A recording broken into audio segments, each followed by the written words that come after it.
Tens liberdade aqui, Espírito de Deus, Espírito de Deus. Tens liberdade aqui, Espírito Santo, Espírito Santo. Tens liberdade aqui, Espírito de Deus. Tudo bem? No estudo de hoje, que você vai ver daqui a pouquinho, nós estudamos a palavra, o livro de Romanos, no capítulo 3 e 4. Você vai gostar muito do que você vai ouvir.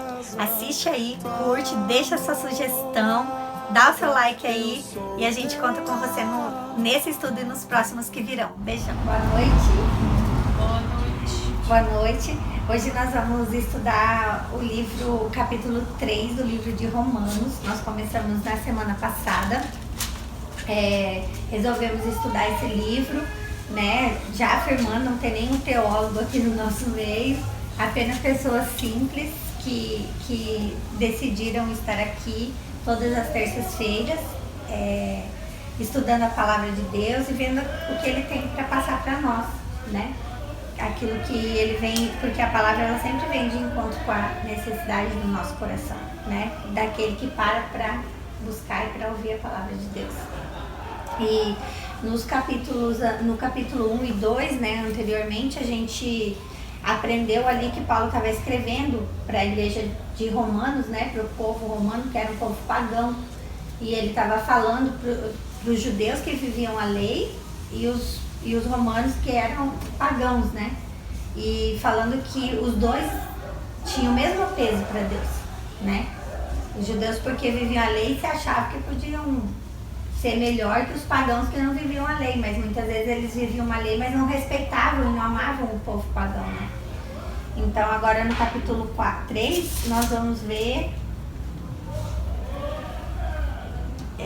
no subtítulo da minha Bíblia fala assim: privilégio e responsabilidade dos judeus, né? Ali no capítulo 1 e 2 ele deu um monte de conselho para nós de como viver uma vida com temor a Deus e buscando a Deus, né? E ele exalta o tempo todo, desde o começo da carta. Ele se apresenta como um servo de Deus, como um apóstolo, né? Ele fala que ele é apóstolo, não lembro aqui no comecinho? Servo, apóstolo e um escolhido de Deus. E eu creio que nós também somos servos e escolhidos de Deus, né? E você que está aí também do outro lado é um escolhido de Deus, por isso você está aí estudando essa palavra com a gente. Então vamos lá. Posso começar ou alguém quer ler? Então, qual é a superioridade do judeu? Qual é a utilidade da circuncisão? Muita, sob todos os aspectos. Em primeiro lugar, porque as revelações de Deus foram confiadas aos judeus. E daí? Alguns deles negaram a fé. A incredulidade deles não anula a fidelidade de Deus? De jeito nenhum. Antes fica confirmado que Deus é verdadeiro, enquanto todo homem é mentiroso, conforme diz a Escritura, para que sejas reconhecido como justo nas tuas palavras e triunfe quando fores julgado. Se a nossa justiça realça a justiça de Deus, o que é que podemos dizer? Que Deus é injusto quando descarrega sobre nós a sua ira? Estou falando com os homens, como os homens costumam falar. De jeito nenhum. Se fosse assim, como poderia Deus julgar o mundo? Mas se através da minha mentira resplandece mais a verdade de Deus para a sua glória, então por que sou julgado como pecador? Por que não haveríamos de fazer o mal para que venha o bem? Aliás, alguns caluniadores afirmam que nós ensinamos isso. Essas pessoas merecem condenação. Todos são pecadores. E então, nós judeus somos por acaso superiores? De forma nenhuma, pois acabamos de provar, todos estão debaixo do império do pecado, tanto os judeus como os gregos, como diz a Escritura. Não há homem justo, não há um sequer, não há homem sensato, não há quem busque a Deus. Todos se desviam e juntos se corromperam. Não há quem faça o bem, não há um sequer. A garganta deles é um túmulo aberto, com a língua planejam trapaças. Em seus lábios há veneno de cobra. Sua boca está cheia de maldições e de amargor. Seus pés são velozes para derramar sangue. Ruína e desgraça enchem seus caminhos. Não conhecem o caminho da paz e não aprenderam a temer a Deus. Sabemos que tudo que a lei diz aplica-se aos que vivem debaixo da lei. Isso para que todos calem a boca e o mundo inteiro se reconheça culpado diante de Deus. Porque ninguém se tornará justo diante de Deus através da observância da lei, pois a função da lei é dar consciência do pecado. Vamos parar um pouquinho por aqui. Aqui ele só está reafirmando o que ele falou no capítulo 1 e no capítulo 2. Né? Que ele falou lá no capítulo 1, ele falou a partir do versículo 28 lá que os homens desprezaram o conhecimento de Deus. Né? E que eles eram cheios de inveja, de homicídio, de rixas. E aqui ele está reafirmando que a lei não vai tirar, aqueles que cumprem a lei não vão ser salvos porque cumprem a lei, né? Mas sim porque eles temem a Deus. E eles têm que reconhecer a Deus e eles não podem se achar melhor daqueles que não vivem sob a lei, né? E ele diz que a lei só tem a função de dar consciência do pecado. Então, assim, hoje no tempo da graça nós vivemos assim, não debaixo de lei mais, né? Mas a lei existe, tanto a lei dos homens quanto a lei de Deus. Quando Jesus veio, ele falou, não vim para abolir a lei, mas sim para fazer com que ela se cumpra, mas sem peso, né? Então, nesse tempo da graça, por que vamos supor assim, se Jesus aboliu a lei, então por que tem que casar para não viver em pecado? Por exemplo, a gente sabe que existe a lei de Deus e a lei dos homens, então a gente faz isso, que ele está falando aqui, pois a função da lei é dar consciência do pecado, que se a gente não fizer, não casar, viver junto, a gente está vivendo em pecado. Então por isso existe a lei para se casar, né? Dei um exemplo simples aqui assim, mas acho que dá para entender por que existe a lei, né? Por que existe a lei do trânsito, né? Não existe aquela lei lá que tinha que sacrificar bezerro e tudo por causa do seu pecado, mas essa não. Mas existem as leis para que elas nos dão consciência de que se a gente passar dali é um limite para nós, né? Um limite para a gente não errar, não pecar, assim como as leis do trânsito. A justiça pela fé, a partir do 21. Agora, porém, independente da lei, manifestou-se a justiça de Deus, testemunhada pela lei e pelos profetas. E é a justiça de Deus que se realiza através da fé em Jesus Cristo, para todo aquele que acredita. Quando fala assim, agora veio se manifestou a justiça de Deus, que é Jesus. Então existe lei, nós temos que obedecer às leis para a gente não pecar, mas quando fala assim, manifestou em Jesus, é para aqueles que creem, né? A lei dos homens, como por exemplo que eu citei a lei de trânsito, ela é para todos. Quem vai perder, sem exceção, né? A lei de Deus, no caso, o fato de Jesus ter morrido, ter dado a vida por nós, não nos obriga a segui-lo. Mas também vai existir uma consequência. A lei do trânsito nós somos obrigados, mas tem uns que também não obedecem, mesmo assim.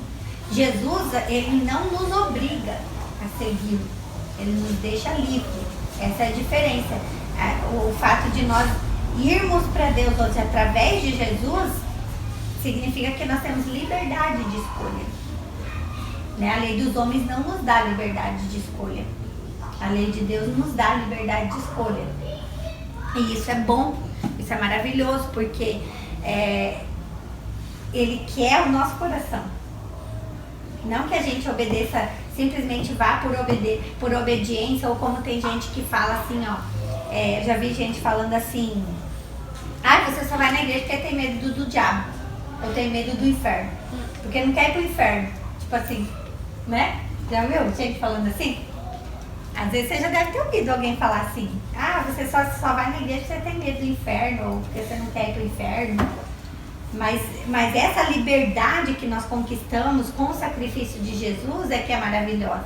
Porque ele não vem para trazer um peso como a lei vinha, né? Ela vem para nos deixar livre, porque ele nos quer por inteiro. Ele não quer que a gente vá por obrigação para ele, né? Por isso que ele fala de tudo que você vai guardar, guarda teu coração. E tudo que me interessa é teu coração, né? Porque dele procede as saídas da vida. E não há distinção. Todos pecaram e estão privados da glória de Deus, mas se tornaram justos gratuitamente pela graça, mediante a libertação realizada por meio de Jesus Cristo. Deus o destinou a ser vítima que, mediante seu próprio sangue, não consegue o perdão, contanto que nós acreditemos. Assim, Deus manifestou sua justiça, pois antes deixava pecar sem intervir. Eram os tempos da paciência de Deus. Olha, quer dizer que Deus teve um tempo que tinha paciência. Mas ele ainda tem, né? Ainda tem. Glória a Deus. Mas no tempo presente, ele manifesta a sua justiça para ser justo e para tornar justo quem tem fé em Jesus. O que será que quer dizer isso? Mas no tempo presente, ele manifesta a sua justiça. Sabe aquela famosa frase que fala assim, ai, mas Deus não vai me castigar porque Deus é amor? Sabe? Ai, Deus não vai pesar a mão porque ele é amor?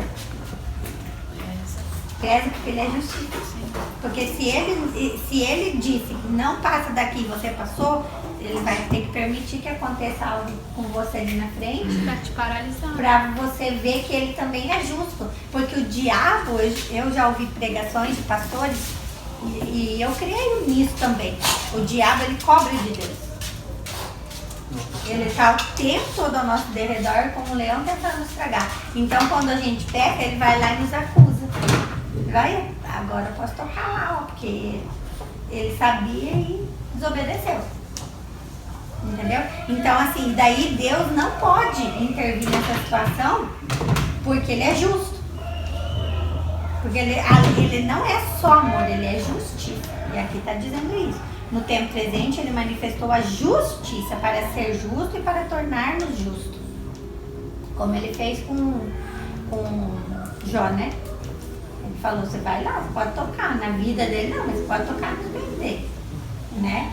Nós estamos longe de ser um Jó, né? Ainda assim. Mas eu espero que se nós chegássemos numa situação como Jó, a gente soubesse escolher e fosse firme até o fim, né? Só a fé nos torna justos. Então, onde está o motivo de se gloriar? Foi eliminado. Por qual lei? Pela lei das obras. Olha que legal. Então, onde está o motivo de se gloriar? Foi eliminado. Por qual lei? Pela lei das obras. Não pela lei da fé. Pois esta é a nossa tese. O homem se torna justo através da fé, independentemente da observância da lei. Então, será que Deus é Deus somente dos judeus? Não será também Deus dos pagãos? Sim, ele é Deus também dos pagãos. De fato, há um só Deus que justifica pela fé, tanto os circuncidados como os não circuncidados. Então, pela fé anulamos a lei? De forma nenhuma. Pelo contrário, nós a confirmamos. Né? Tipo assim, a lei do trânsito eu acho que é a mais fácil pra gente entender isso. Porque assim, eu sou cristão, então eu posso furar a lei? Eu posso furar o sinal vermelho? Eu posso? Não. Nós é que somos os primeiros a dar exemplo, né? E fazer valer a palavra de Deus. Deixa eu ver aqui. Os judeus são responsáveis pelos próprios pecados e Deus tem direito de julgá-los. Apesar de privilegiados, os judeus não podem se orgulhar em relação aos pagãos, porque, segundo a Escritura, todos os homens são pecadores. Paulo afirma que a observância da lei não torna ninguém justo, pois a função da lei é apenas tornar o homem consciente do seu próprio pecado. Está muito claro, né, esse texto, né?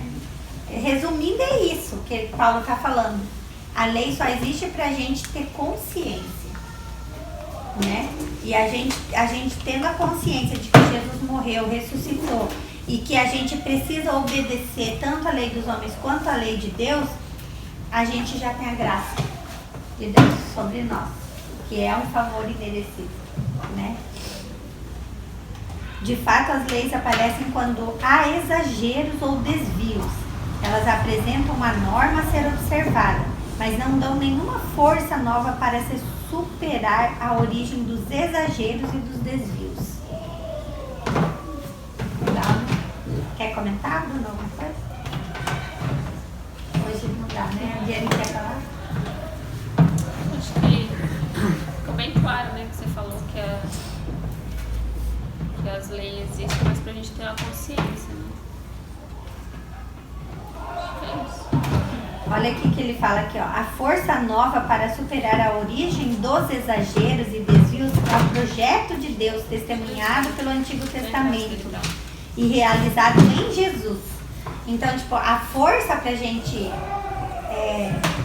superar a origem dos exageros, né, e dos desvios é Jesus, que é o projeto de Deus. Amém. E ele fala assim, pela sua misericórdia e fidelidade, Deus liberta do pecado a todos os homens. E é isso, o dom gratuito e a anistia geral, que para se concretizar na vida dos homens, espera apenas a resposta da fé. Então, tipo, eu preciso fazer sacrifícios, eu preciso sofrer. Com quem que eu tava falando hoje? Eu falei... Meu cunhado. Hã? Ex-cunhada sua. Não. Alguém falou sobre sofrer pra mim. Alguém falou hoje sobre isso. O Jardim, Eu acho que foi com o Eduardo que eu tava conversando. Foi, nós tava falando sobre emprego, né? Sobre algumas coisas assim. Daí ele falou assim pra mim, mas a gente, pra conseguir o que a gente quer, a gente tem que sofrer. Ele falou. E daí eu falei pra ele, não, a gente não tem que sofrer. A gente tem que sacrificar algumas coisas, mas não sofrer. Renunciar, né? E eu gostei muito de uma vez que nós tivemos um culto com a pastora Fernanda lá na igreja, e ela mandou a gente sentar e conversar, acho que vocês ainda não estavam lá, não lembro. E daí ela mandou a gente fazer umas rodinhas assim e conversar. E daí a Paty falou bem assim, ela falou assim, Deus sempre foi muito bom comigo, com meu esposo, e a gente agora tá passando umas lutas assim, mas eu converso com Deus. E eu sempre falo pra ele assim, Deus, não quero sofrer pra aprender.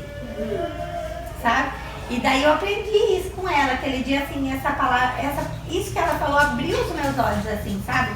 Porque a noção que a gente tem, que o povo de Deus sofre muito pra conseguir alguma coisa, né? Mas aqui, ó, ele tá falando assim, ó, e isso é dom gratuito, é anistia geral, que para se concretizar na vida dos homens, espera apenas a resposta da fé. Então quer dizer, eu não preciso sofrer, nenhum de nós precisa sofrer para crer que Deus vai melhorar a nossa situação, vai dar um jeito na situação. Às vezes o Carlinhos tinha umas manias que ele falava assim, como você falava, amor? Pobre tem que sofrer mesmo para ter alguma coisa. Como que eram as outras coisas que você falava? Tinha mais umas frases que ele falava assim, pobre não sei o quê. E eu sempre corrigia ele, não, pobre é o diabo. Nós não somos pobres. E nós não temos que sofrer para conseguir nada. Nós temos que trabalhar e renunciar a algumas coisas, né? Para poder ter outras, né? Mas sofrer não.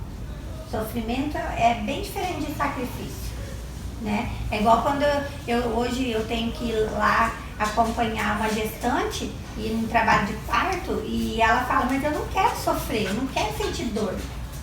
Mas aquilo não é um sofrimento, é um sacrifício para gerar uma vida, para trazer uma vida ao mundo. É diferente de uma dor de sofrimento. É só um sacrifício. Por 1 hora, 2 horas, Jesus fez. Olha o tamanho do sacrifício de Jesus. Olha a dor que ele sentiu. Aquilo sim foi sofrimento, mas não é chamado de sofrimento, é chamado de sacrifício. Né? E a mesma coisa é para parir. Vai doer? Vai. Mas vai trazer uma luz e uma vida. É algo, né? Não tem explicação esse milagre de Deus. Não tem explicação. E então, assim, tudo que a gente precisa e que Deus quer, reforçando aqui, Paulo, reforçando aqui, é a nossa fé. Ele só quer que a gente creia nas coisas. E quão difícil parece pra gente crer. Né? A gente fala, eu creio, daqui a pouco a gente já tá ali. A dúvida, né? E a dúvida é inimiga da fé. A Bíblia diz isso, que a dúvida é inimiga da fé. E quem tem dúvida não tem fé. Então a gente passa uma luta constante no nosso dia a dia para não ter dúvida de que Deus vai agir, de que Deus vai operar. E a gente tem que passar o dia todo falando pra gente mesmo, eu creio, eu acredito, Deus é bom, Deus é fiel, Deus vai fazer. E se ele não fizer, ele continua sendo Deus, se ele não fizer do jeito que eu quero, né? Mas ele continua sendo Deus, se ele fizer, ele continua sendo Deus. E ele é bom o tempo todo, e o tempo todo Deus é bom. E a gente tem que ficar afirmando isso pra gente mesmo. É igual quando, às vezes, você pega uns desafios na gráfica.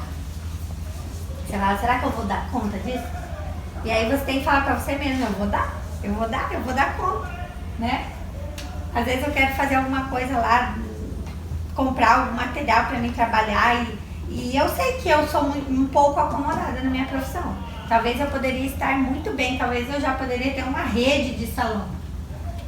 Sabe? Se eu quisesse, né, progredir nessa profissão. A questão é que eu nunca coloquei isso como um alvo, eu não quero ser manicure pro resto da vida. Mas eu poderia ser dona e proprietária de salão de beleza, como diz, né? Tinha aquela mulher da novela que falava isso. Muito engraçado. Mas eu creio que o que a gente precisa desenvolver mesmo, e o que o Paulo está falando para nós aqui, é a fé. É a fé. No capítulo 4, ele já começa falando ali, ó, né? Abraão, pai dos que têm fé. Nós vamos fazer o 4 hoje ou não? É pequenininho? Dá para fazer, né, pequeno? Abraão, pai dos que têm fé. Em vista disso, qual vantagem podemos dizer que obteve Abraão, pai da nossa raça? Se Abraão se tornou justo por suas obras, ele tem algo de que se gloriar, mas não diante de Deus. De fato, o que diz a Escritura? Abraão teve fé em Deus e isso lhe foi creditado como justiça. Para quem trabalha, o salário não é considerado como gratificação, mas como dívida. Para quem não trabalha, não crê naquele que torna justo o ímpio. Sua fé lhe é acreditada como justiça. É desse modo que Davi proclama: feliz o homem a quem Deus acredita a justiça, independentemente das obras. Felizes aqueles cujas ofensas foram perdoadas e cujos pecados foram cobertos. Feliz o homem a quem o Senhor não leva em conta o pecado. Essa felicidade é só para circuncidados ou também para os não circuncidados? Nós dizemos que a fé foi creditada a Abraão como justiça, mas quando é que lhe foi creditada? Quando já era circuncidado ou quando ainda não era? Certamente não, depois da circuncisão. Certamente não depois da circuncisão, mas antes. De fato, ele recebeu o sinal da circuncisão como selo da justiça que vem da fé, que ele já tinha obtido quando ainda não era circuncidado. Assim é que ele se tornou pai de todos os não circuncidados que acreditam, para que a justiça fosse acreditada também para estes. E se tornou pai também dos circuncidados, daqueles que não só receberam a circuncisão, mas que também seguem a trilha da fé que teve Abraão, nosso pai, antes de ter sido circuncidado. Quem são os herdeiros de Abraão? Não por causa da lei, mas por causa da justiça da fé, que a promessa de receber o mundo em herança foi feita a Abraão, a sua descendência. Nós todos somos herdeiros, né? De Abraão. E por quê? Não porque fomos circuncidados, mas por causa da fé. Nós cremos no mesmo Deus que ele crê. Se os herdeiros receberam a herança por causa da lei, a fé não tem mais sentido e a promessa fica anulada. De fato, a lei provoca a ira, mas onde não há lei também não há transgressão. A herança, porquanto vem através da fé, para que seja gratuita e para que a promessa seja garantida a toda a descendência. Não só a descendência segundo a lei, mas também a descendência segundo a fé de Abraão, que é o pai de todos nós. De fato, a Escritura diz: eu constituí você pai de muitas nações. Abraão é o nosso pai diante daquele no qual ele acreditou, o Deus que faz os mortos viverem e que chama a existência aquilo que não existe. O que é então ter fé? Esperando contra toda esperança. Por isso que a gente já aprendeu aqui que esperança é diferente de fé. Então a fé é esperando contra toda a esperança. Você não tem esperança nenhuma, mas você tem fé. Né? E Abraão acreditou e tornou-se o pai de muitas nações, conforme foi dito a ele. Assim será sua descendência. Ele não fraquejou na fé, embora já estivesse vendo o próprio corpo sem vigor. Ele tinha quase 100 anos e o ventre de Sara já estivesse amortecido. Diante da promessa divina, ele não duvidou, mas foi fortalecido pela fé e deu glória a Deus. Ele estava plenamente convencido de que Deus podia realizar o que havia prometido. Eis o motivo pelo qual isso lhe foi creditado como justiça. Ora, não é para um só que está escrito. Isso lhe foi creditado, mas também para nós será igualmente creditado para nós, pois acreditamos naquele que ressuscitou dos mortos, Jesus, nosso Senhor, o qual foi entregue à morte pelos nossos pecados e foi ressuscitado para nos tornar justos. Abraão, antepassado dos judeus, é um exemplo de gratuidade da fé. Ele foi considerado justo, não por ter realizado obras, mas porque acreditou em Deus. Então, quer dizer, nós não precisamos fazer um monte de coisa, né? Morrer jejuando, e fazer campanhas, e fazer... que mais? Fugiu aí da minha mente. Que mais que a gente aprendeu que deveria fazer? Ficar horas orando. Que mais, Ivone? Levar comida para os pobres, dar roupa para os pobres e visitar enfermos. De nada vai adiantar que a gente faça tudo isso se a nossa fé não estiver em Jesus. Sem fé é impossível agradar a Deus, né? Porque Abraão, ele foi constituído pai não por causa das obras, por causa da fé, mas porque ele creu, né? Então a gente tem que chegar nesse nível, sabe? De que vamos ter algumas renúncias, mas não precisa ser esse sacrifício vivo que Jesus foi. Ele já fez o sacrifício, ele só quer que a gente creia agora, né? Então a gente tem que batalhar para chegar nesse nível de fé.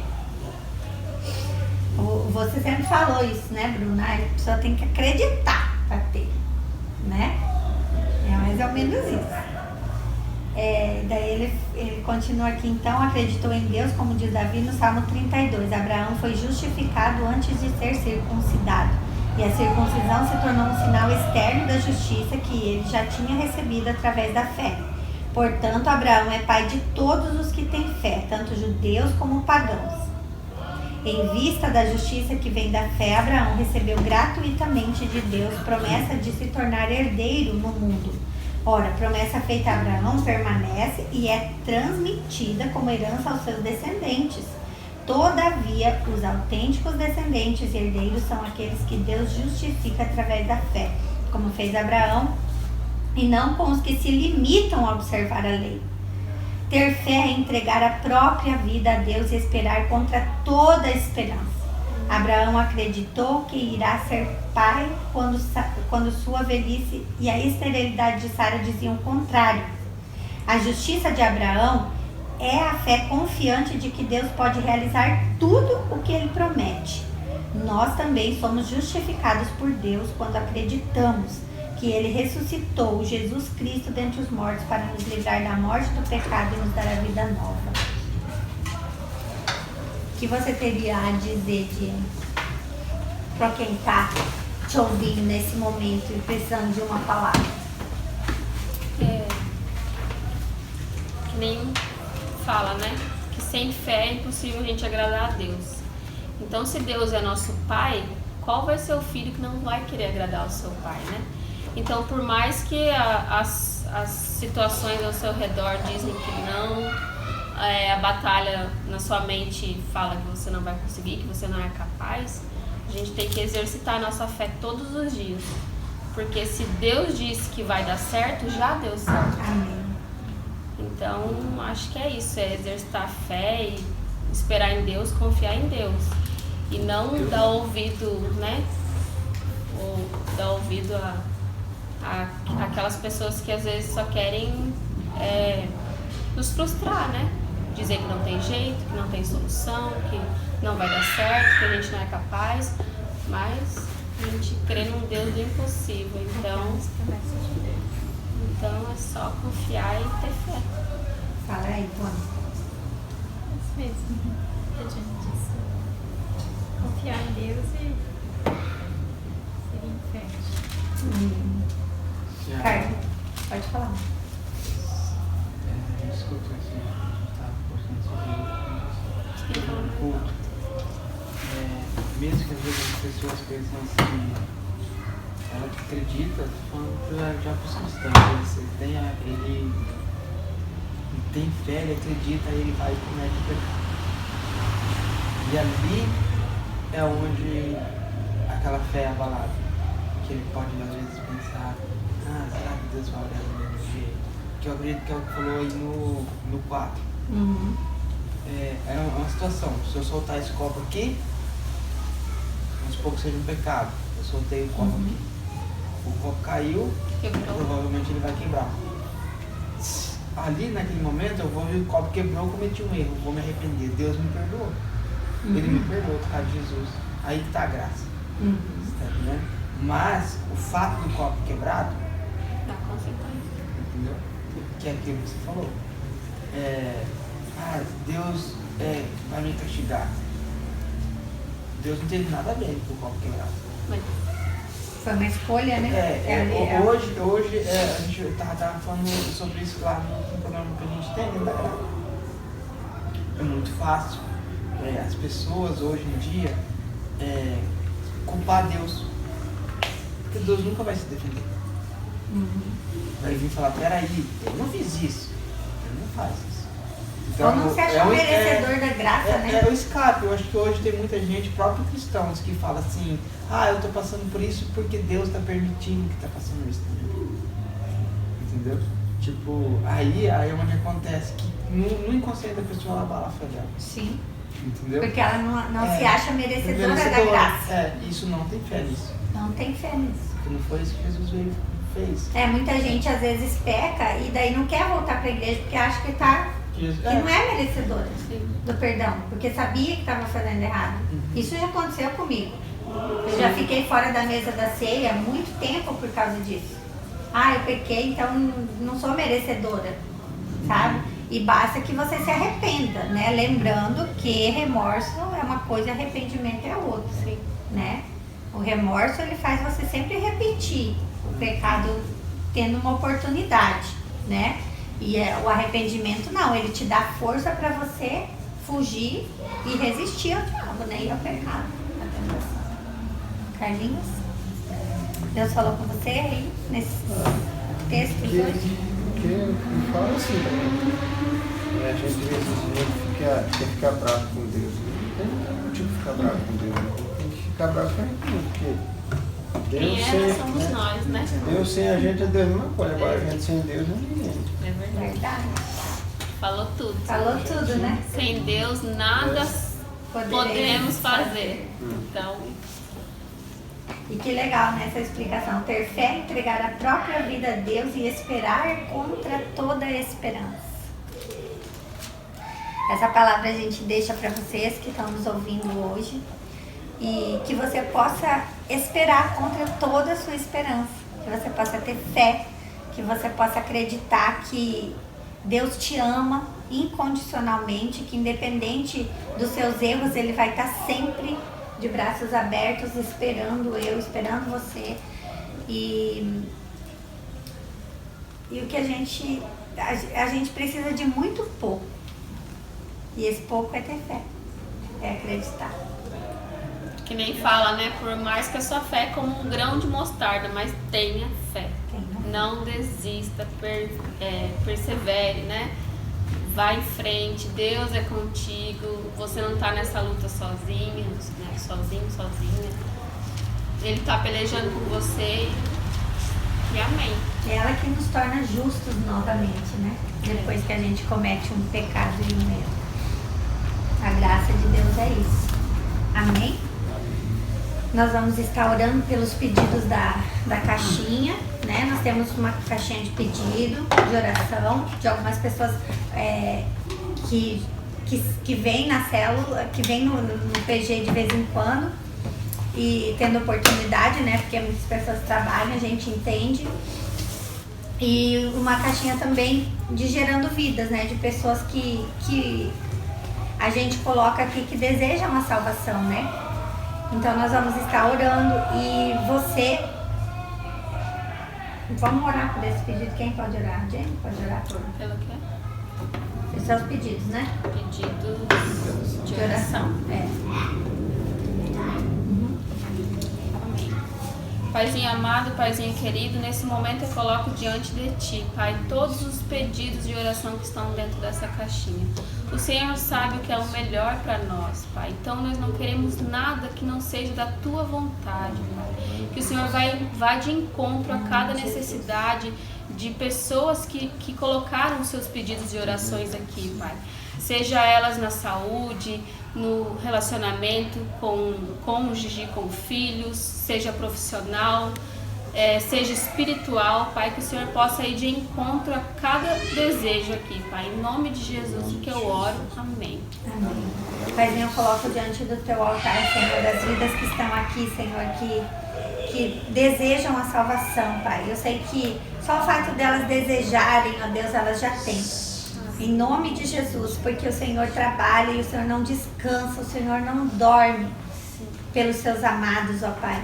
Nós te agradecemos, ó Deus, por cada vida que veio já na célula, que colocou um pedido de oração nessa caixinha, que colocou uma vida aqui, Senhor, em nome de Jesus. Que o Senhor as encontre, que essas pessoas tenham um encontro verdadeiro com o Senhor, ó Pai.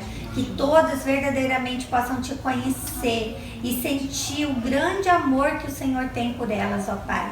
Um amor que nos constrange, um amor que nos faz querer estar mais perto de Ti todos os dias.